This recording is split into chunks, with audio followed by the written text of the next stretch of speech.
कधी कधी आयुष्यातील रात्र खूप मोठी वाटते.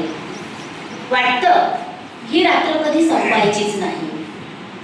पण निसर्गाचा एक नियम आहे. रात्र कितीही गडद असली तरी तिच्या गर्भामध्ये एक पहाट आहे.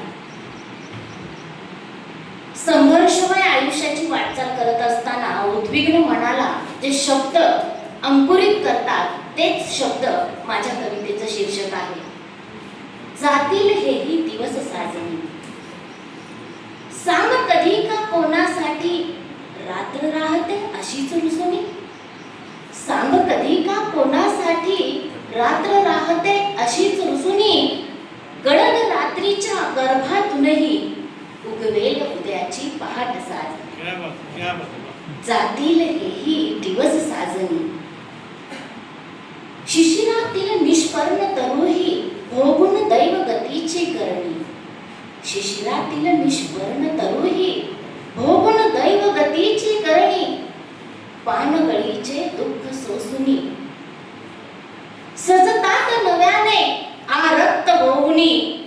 जातील हेही दिवस साजणी. भूमातेच्या गर्भात दडुनी बीज राहते जीव कोंडुनी. भूमातेच्या गर्भात दडुनी जीव राहते जीव कोंडुनी. सृष्टीस सजवते अंकुर होऊनी. जातील हेही दिवस साजणी. जातील हेही दिवस साजणी. धन्यवाद.